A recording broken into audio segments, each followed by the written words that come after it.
Namaskar. Welcome to SGKG Studies YouTube channel classes, and on this channel now we are discussing about social security. Before this we have discussed what is social security, what is the need, and what are the features of social security. So those who have not seen that video, they must see before coming to this second lecture. Second lecture is concerned with social assistance and social insurance. So जो social security है, social security is divided into two forms, social insurance and social assistance, and we will be learning in this session about social insurance and social assistance. So last period we have seen that social security is a concept that is very wide and it is indispensable in any developing country, more essentially when it is welfare state. Welfare state में तो social security का जो काम है, जो social security का जो area है, जो सोशल सिक्योरिटी का स्कोप है, वो स्कोप और भी बढ़ जाता है. वेलफेयर स्टेट में सिटीजन्स का वेलफेयर मेन टारगेट होता है कंट्री का, स्टेट का. सो ऐसे में सोशल सिक्योरिटी का काम धाम स्कोप बढ़ जाता है वेलफेयर स्टेट में, by the very fact that it strikes at the root of poverty, unemployment, its scope and application is widened. So जैसे जैसे हम poverty eradication करते हैं, अनएम्प्लॉयमेंट को एम्प्लॉयमेंट में कन्वर्ट करते हैं, और जितने रिस्क हैं, हजार्ड हैं, कंटिजेंसीज हैं, इन सब से बाहर निकलने के लिए हमें सोशल सिक्योरिटी की ज़रूरत पड़ती है. The main aim of social security is that they provide some form of cash payments to individuals to replace some part of the lost income that may take place due to any form of contingency like injury, sickness, maternity, unemployment, old age, death. So कहने का मतलब क्या है, ये ऐसे situation है जहाँ पे एम्प्लॉयज़ का जो सैलरी है, जो इनकम है, वो रहता ही नहीं है. इंजरी हो गई, वो इनकम कहाँ से करेगा? सिकनेस, बीमार है, कहाँ से वो काम करेगा और अर्न करेगा? मैटरनिटी है, ये रॉन्ग स्पेलिंग है, मैटरनिटी है, अनएम्प्लॉयमेंट है, ओल्ड एज है, डेथ है. ऐसे में क्या होता है, जो सिटीजन है उसका इनकम फॉल हो जाता है, और उस फॉल इनकम को रिप्लेस करने के लिए हमें सोशल सिक्योरिटी की ज़रूरत पड़ती है. So social security in India is divided broadly into two forms. Number one is social insurance and number two is social assistance.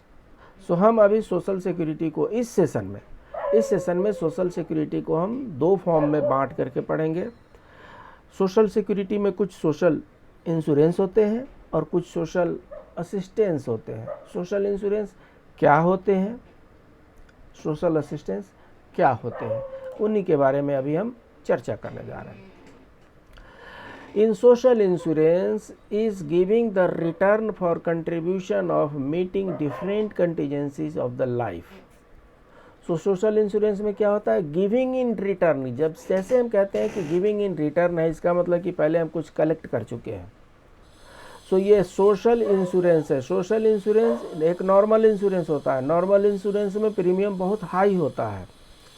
Social insurance में क्या है, प्रीमियम मिनिमम होता है. पर्पस ये होता है कि सोसाइटी के जो छोटे से छोटे तबके के लोग हैं उनका भी इसमें ख्याल रखा जाए.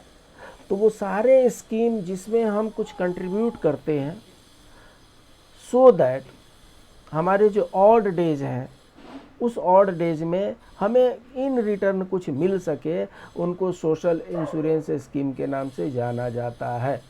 Social insurance schemes are funded entirely by central government और from common finance contribution made regularly by the employer as well as employ.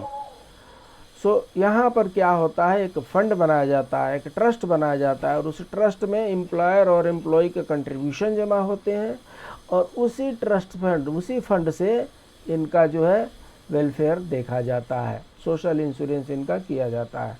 The fund so created takes care of all benefits paid in cash और kind. Under this major contributions are made by the central state government and employers while the employee pay only a nominal amount according to their capacity to pay। सो इसमें employ को क्या होता है, एक nominal amount पे करने होते हैं। जैसे ESIC है, ESIC में अगर किसी वर्कर का 10,000 रुपीज़ सैलरी है तो उसका 4% एम्प्लॉयर देते हैं, मीन्स 400 रुपीज़ एम्प्लॉयर देते हैं। उसमें से सिर्फ और सिर्फ 75 रुपीज़ एम्प्लॉय का कंट्रीब्यूशन होता है, only 75 rupees. So it's a meager amount so that employee can contribute.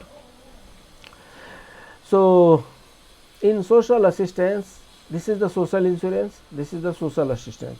In social assistance, grants are given to the needy by the state and or community. It is provided a supplement to social insurance for those needy persons who cannot get social insurance payment.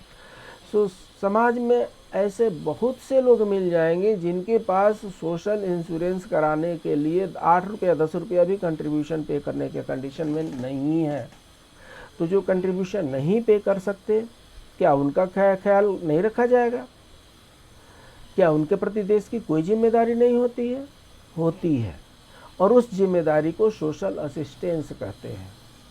Social assistance उस समय में काम आता है जिस समय में आपने कोई कंट्रीब्यूशन नहीं किया, कोई पेमेंट नहीं किया, कोई इंश्योरेंस नहीं किया, फिर भी एक गवर्नमेंट की लायबिलिटी समझ करके, एक सरकार की जिम्मेदारी समझ करके सोशल असिस्टेंस के रूप में उस व्यक्ति को हेल्प किया जाता है। Social insurance and assistance side by side supplement each other. तो कहने का मतलब ये दोनों दिखते जरूर दो हैं, लेकिन ये दोनों एक दूसरे के सप्लीमेंट्री हैं। कौन दोनों? Social insurance and social assistance. Social insurance and social assistance are supplementary to each other. आइए थोड़ा विस्तार से जान लेते हैं सोशल इंश्योरेंस के बारे में। Social insurance is one of the devices to prevent individual from falling to the death, poverty, misery and to help in times of emergency। So emergency के समय में काम आने वाला जो ये चीज़ है उसको सोशल इंश्योरेंस कहते हैं। Insurance involves the setting aside of some money in order to provide compensation against loss resulting from a particular emergency। एक मीगर अमाउंट 10-20 रुपया, 30 रुपया, 40 रुपया, 50 रुपया, 100 रुपया तक अपने इनकम से आदमी कंट्रीब्यूट करता है, और इस एक्सपेक्टेशन में कंट्रीब्यूट करता है कि उधर से जब हमें ज़रूरत पड़ेगी तो रिटर्न में हमें मिलेगा। 10. Social insurance is a cooperative device which aims at granting adequate benefits to the persons to the insured on the compulsory basis in time of unemployment, sickness and other emergency। so ये odd time है, unemployment, sickness, emergency. सो इस period में social insurance का काम बढ़ जाता है। एक कोऑपरेटिव डिवाइस है जिसमें कुछ एम्प्लॉयर कंट्रीब्यूट करता है, कुछ एम्प्लॉय कंट्रीब्यूट करता है, उससे एक फंड बनता है, उस फंड से इनकी देखभाल की जाती है। This is based on the principle of compulsory mutual aid. So social insurance जैसे हम कहेंगे हमें कंपल्सरली कुछ कंट्रीब्यूट करना है, सो ये क्या है? कंपल्सरी म्यूचुअल एड है। सोशल इंश्योरेंस में जो भी स्कीम है गवर्नमेंट उसमें कुछ वॉलंटरली नहीं रखती, कंपल्सरी होता है।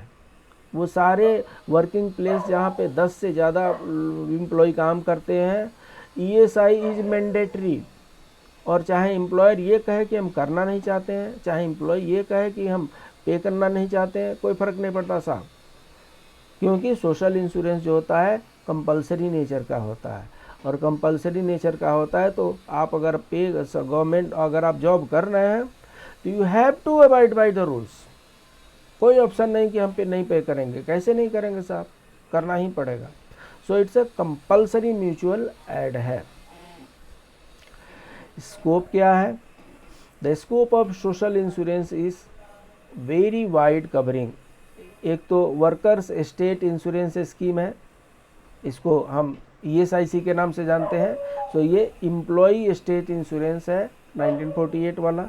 मैटरनिटी बेनिफिट है, इसमें माताएं बहनों को जितने समय तक वो कन्फाइंड रहती हैं, आजकल लगभग फिक्स हो गया है 182 डेज, सो 182 डेज का उनको सैलरी मिलता है।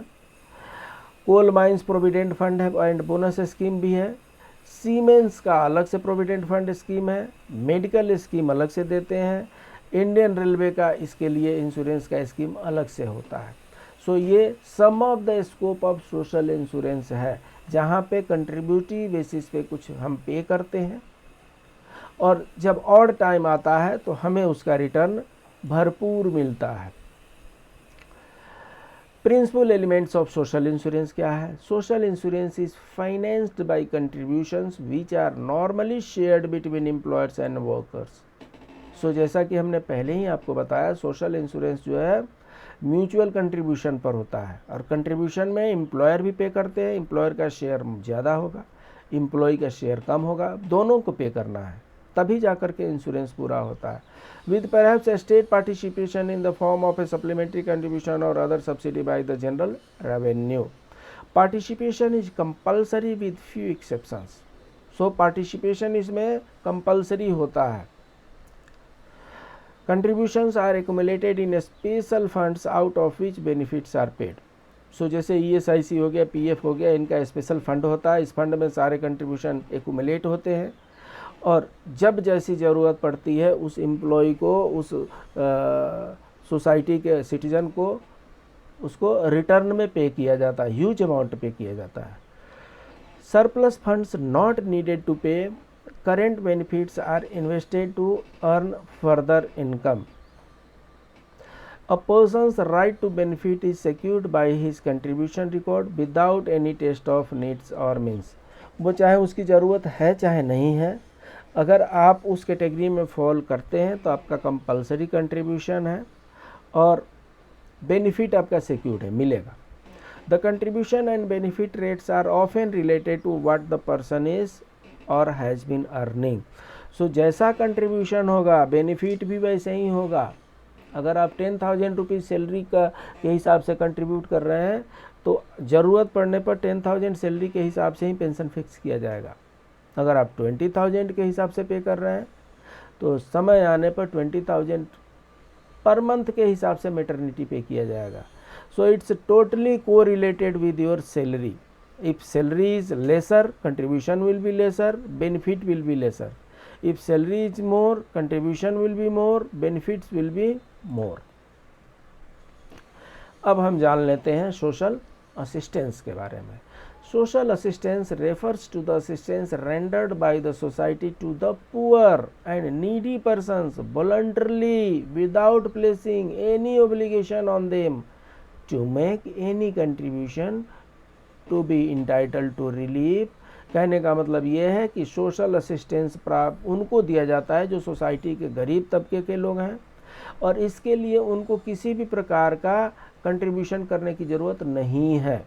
जैसे वर्कमैन कंपेंसेशन एक वर्कमैन कंपेंसेशन एक्ट 1923 है और उसमें वर्कर अगर कंपनी में काम करता है, इंज्यूर हो जाता है, डेथ हो जाता है तो उसको एम्प्लॉयर हैज़ टू पे सम कंपेंसेशन और उसके लिए वो कोई कंट्रीब्यूशन की ज़रूरत नहीं है, वो इंश्योरेंस नहीं है, वो असिस्टेंस है। मैटरनिटी बेनिफिट कंपनी वालों को मैंडेटरी है कि मैटरनिटी बेनिफिट 182 डेज़ का, लगभग 6 मंथ का होता है। 182 डेज़ का सैलरी आपको वो लेडीज़ को पे करना है। एंड ओल्ड एज पेंशन, हम सब रिटायर होते हैं और रिटायर होने के बाद से हमें एक फिक्स्ड पेंशन मिलता है। तो ये सोशल असिस्टेंस है। Thus, one may say that a social assistance scheme provides benefits for persons of a small means, granted as of a right in amount sufficient to meet a minimum standard of need and financed from taxation. सो क्या है, ये government का जो consolidated fund है उस consolidated fund से खर्चे किए जाते हैं सोशल असिस्टेंट स्कीम के लिए। Social assistant represents the unilateral obligation, ये एक पक्षीय दायित्व है सरकार का। समाज का, सरकार का ये दायित्व है। इसमें द्विपक्षीय नहीं है जैसे कि सोशल इंश्योरेंस में था। ये unilateral obligation of the community towards the dependent group. It is provided by the society or the government to the poor and needy individuals. So basically ऐसा देखा गया है कि सोशल असिस्टेंस जो होता है, जैसे 5 kg ration central government free में दे रही है सारे राशन कार्ड होल्डर्स को, उसके बदले में कुछ नहीं लिया जाता, फ्री है वो। बहुत से स्टेट गवर्नमेंट में कुछ न कुछ फ्री भी चलाई जाती हैं। गरीबी को ध्यान में रखते हुए अगर नीडी पर्सन को ये चलाया जाता है तो इसको सोशल असिस्टेंस कहेंगे, और अगर सबको ही ऐसे चला रहे हैं तो उसको पॉलिटिकल स्टंट कहेंगे। सोशल असिस्टेंस ज़रूरी है क्योंकि कुछ ऐसे नीडी लोग हैं जिनका देखभाल सरकार को करना ही चाहिए। Features of social assistance. Social assistance is a kind of help which depends upon certain condition and legalities between workers and the state. So certain condition, for example, government बोलेगी कि हम 1 करोड़ हाउस बना करके देंगे। किनको देंगे? जो बीपीएल वाले होंगे, बिलो पॉवर्टी लाइन वाले होंगे। तो जिनके पास बीपीएल का रेड कार्ड होगा सिर्फ और सिर्फ उन्हीं को वो मिलेगा। जिनके पास बीपीएल का कार्ड नहीं है उन्हें नहीं मिलेगा। तो इसीलिए इसमें बोल रहे हैं कि सर्टेन कंडीशन उसमें होता है। Special assistance is given as voluntarily help while social insurance is granted only persons who only pay. So इन दोनों में डिफरेंस बता रहे हैं। Social assistance has an objective to cover poor section of the people in the society who can not effectively protect, जो अपनी रक्षा नहीं कर सकते, जो अपना देखभाल करने में अक्षम हो जाते हैं उस समय में, उनकी रक्षा और उनकी देखभाल के लिए गवर्नमेंट सामने आती है सोशल असिस्टेंस के रूप को लेकर के। Social assistance is the unilateral obligation. Social assistance is an expression of social responsibility. Social assistance is financed wholly or a very large measure from the general revenue of the state. So इसमें social assistance में जो finance होता है वो government करती है, consolidated fund से करती है। Social assistance does not provide any legal obligation to its members to give monthly contribution. Monthly contribution pay करने की ज़रूरत नहीं है। अगर पे करेंगे तो सोशल इंश्योरेंस हो जाएगा। In all schemes, all social assistance like social insurance, there is no relationship of any sort in risk and premium bond paid. So इसका प्रीमियम आपने कितना, जैसे कि मैंने सोशल इंश्योरेंस में बताया, higher salary, higher contribution, higher benefit. यहाँ पर तो क्या है, आपका कोई कंट्रीब्यूशन नहीं है, सो इसलिए बेनिफिट भी उससे रिलेटेड नहीं है। Social assistance schemes are more applicable where the workers are too poor to contribute, too illiterate to follow the formalities of the insurance. गरीब लोग जो होते हैं, अनपढ़ लोग जो होते हैं, उनका देखभाल समाज का दायित्व है और उसी देखभाल को यहाँ पर सोशल असिस्टेंस का नाम दिया गया है। Social assistance requires the fulfilment of certain prescribed conditions before the benefit can be granted under this scheme. So social assistance requires the fulfillment of certain prescribed condition. कुछ कंडीशन होते हैं, condition ये होते हैं इस स्टेट के हैं कि उस स्टेट के हैं। आपकी पॉवर्टी की लाइन क्या है, बिलो पॉवर्टी लाइन है कि एबव पॉवर्टी लाइन है, आपके चिल्ड्रेन हैं कैसे हैं, देखभाल करने वाले हैं नहीं हैं, आप डिपेंडेंट है, आप किसी पर डिपेंडेंट है, ये सब कंडीशन होते हैं और उस कंडीशन को देखकर ही सोशल असिस्टेंस किया जा सकता है। डिफरेंस जान लेते हैं दोनों में, सोशल इंश्योरेंस और सोशल असिस्टेंस में क्या डिफरेंस है। Social assistance is purely government affair while social insurance is partly financed by the state. So social insurance में क्या होता है, कंट्रीब्यूशन होता है, एम्प्लॉयर का कंट्रीब्यूशन, एम्प्लॉय का कंट्रीब्यूशन, और तब जा कर के स्टेट उनको हेल्प करती है। इसलिए सोशल इंश्योरेंस में पे करना है, सोशल असिस्टेंस में प्योरली गवर्नमेंट अफेयर्स है, इसमें किसी को पे करने की ज़रूरत नहीं है। Social assistance is given while gratis, while post social insurance is granted to those persons who pay for the, so it's related to contribution. If you are paying contribution and getting some benefit, it's a social insurance. If you are not paying anything and then also you are getting benefit, it's a social assistance. Besides, a social insurance does not insist upon a means test, and benefits are granted without it, while social assistance is granted only if certain. So क्या है, social insurance में आपका contribution है, तो जब आपका contribution है तो आपकी आर्थिक स्थिति कैसी है उसके बारे में हम ज़्यादा पूछताछ नहीं करेंगे। लेकिन अगर सोशल असिस्टेंस हमें देना है तो हमें बहुत प्रकार के कंडीशन डालने पड़ते हैं, टर्म्स डालने पड़ते हैं, क्योंकि सबको गवर्नमेंट कर नहीं सकती है। तो इसलिए कुछ टर्म्स एंड कंडीशंस ऐड करने पड़ते हैं सोशल असिस्टेंस को प्रोवाइड करने के लिए, so that real needy person को आइडेंटिफाई करके और उनको हेल्प किया जा सके। Social assistance is given as voluntary help, while social insurance is granted only persons who only pay a contribution. जो कंट्रीब्यूशन पे करते हैं उनको सोशल इंश्योरेंस देते हैं, जो कंट्रीब्यूशन पे नहीं करते वो सोशल असिस्टेंस उनको दिया जाता है। सो इसको थोड़ा ग्राफिक मैनर में समझ लेते हैं। सोशल सिक्योरिटी जो है दो फॉर्म में होती है, सोशल इंश्योरेंस होता है, सोशल असिस्टेंस होता है। जो सोशल इंश्योरेंस है it is financed from contribution. Social insurance में क्या होता है, कंट्रीब्यूशन पे होता है। जैसे ESIC है, ESIC सोशल इंश्योरेंस है, उसमें कंट्रीब्यूशन पे होता है, कुछ एम्प्लॉयर पे करता है, कुछ एम्प्लॉय पे करते हैं। सोशल असिस्टेंस क्या है, financed from general government revenues. Government के जो अपने रेवेन्यू है, चाहे स्टेट गवर्नमेंट का हो चाहे सेंट्रल गवर्नमेंट को, गवर्नमेंट के जो अपने रेवेन्यू है उनमें से इनको फाइनेंस किया जाता है। इसमें किसी प्रकार का इंश्योरेंस नहीं होता, किसी प्रकार का कंट्रीब्यूशन नहीं होता, ये फ्री ऑफ कॉस्ट होता है। इसको सोशल असिस्टेंस कहते हैं।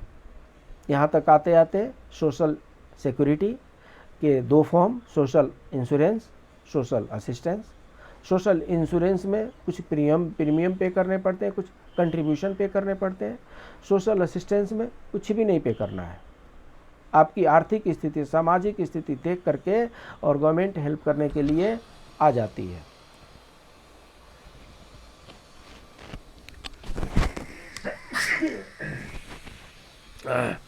आइए थोड़ा सा डिफरेंस देख लेते हैं। सोशल असिस्टेंस का जो ऑब्जेक्टिव है उसका ऑब्जेक्टिव है पॉवर्टी रिडक्शन। सोशल इंश्योरेंस का क्या है, रिस्क पूलिंग है, फाइनेंशियल प्रोटेक्शन है। टारगेट ग्रुप क्या है, poor, disabled, ex serviceman, people who suffered from natural disaster. इन लोगों को सोशल असिस्टेंस की ज़रूरत पड़ती है। सोशल इंश्योरेंस की ज़रूरत किसी को पड़ती है, अनएम्प्लॉयड हो गए, पेशेंट हो गए, रिटायर्ड हो गए। मिनिस्ट्री में क्या है, मिनिस्ट्री ऑफ सिविल अफेयर्स इसको देखती है, और ministry of human resource and social security इसको देखती है। ये जनरल है, अदरवाइज लेबर मिनिस्ट्री देखती है। हर मिनिस्ट्री का अलग अलग इसमें फोरम होता है। मैनेजमेंट एंटिटी लोकल गवर्नमेंट करती है। Social assistance generally local government द्वारा किया जाता है, और जो सोशल इंश्योरेंस है वो भी local government, state government, central government दोनों के द्वारा किया जाता है। इंडिविजुअल कंट्रीब्यूशन, सोशल असिस्टेंस में कोई कंट्रीब्यूशन नहीं है, सोशल इंश्योरेंस में कंट्रीब्यूशन है। Source of funding government budget से किया जाता है सोशल असिस्टेंस। सोशल इंश्योरेंस जो है, सोशल इंश्योरेंस का फंड जो जनरेट होता है उससे किया जाता है। इसमें ईयर दिया हुआ है, but I am not satisfied with the year, क्योंकि ESIC एक्ट 1948 में आई, 1952 से इफेक्टिव है और तब से हम इसको पे कर रहे हैं। सो ये किसी स्कीम के बारे में दिया हुआ है, कोई स्कीम गवर्नमेंट लेकर के आई होगी, otherwise it is effective from 1948 itself। So अभी तक हमने सोशल असिस्टेंस देखा और सोशल इंश्योरेंस देखा। Social assistance refers to the assistance rendered by government to the needy person without asking them to make contribution to be entitled to get such assistance. So social assistance में किसी प्रकार के contribution की ज़रूरत नहीं है। Social assistance में government बिना किसी कंट्रीब्यूशन के बेनिफिट देती है। सोशल इंश्योरेंस में क्या है? सोशल इंश्योरेंस में एक फंड मैनेज किया जाता है जिसमें एम्प्लॉयर और एम्प्लॉय पे करते हैं, और उसके बाद से जब उनके ऑड डेज आते हैं तो उस समय उस फंड से उनको पे किया जाता है, रीपे किया जाता है, उसको बोलते हैं सोशल इंश्योरेंस। सो इस तरीके से हमने पहला जो सेशन था उसमें सोशल सिक्योरिटी क्या होती है, नीड क्या होते हैं, उसके बारे में चर्चा किए थे, और इसमें हमने सोशल असिस्टेंस और सोशल सिक्योरिटी के बारे में, सोशल इंश्योरेंस के बारे में चर्चा की। ये सारे वीडियो हम SGKG स्टडीज यूट्यूब चैनल पर अपलोड करते जा रहे हैं। आप इनको लाइक करें, सब्सक्राइब करें, शेयर करें, और कुछ व्यू है तो कमेंट बॉक्स में डालें। जो लोग चैनल जो व्हाट्सएप ग्रुप ज्वाइन करना चाहते हैं उसका लिंक भी दिया हुआ है डिस्क्रिप्शन बॉक्स में, उससे टच करके और ग्रुप ज्वाइन कर सकते हैं। बाकी general English, RTI, polity, accountancy, computers, इनके वीडियो क्लासेज ऑलरेडी अवेलेबल है हमारे इससे पहले वाले चैनल पर SGKG 2.22 पर। सो आप दोनों को विजिट करें और अपना कभी भी अपनी पढ़ाई पोस्टपोन न करें। आज करें सो अभी करें, आज करें सो काल करें नहीं, आज जो करना है उसको अभी करना है। पढ़ाई पोस्टपोन करेंगे तो सिलेबस जो है भारी पड़ जाएगा, पढ़ाई पोस्टपोन नहीं करना है। मिलते हैं अगले क्लास में, तब तक के लिए नमस्कार।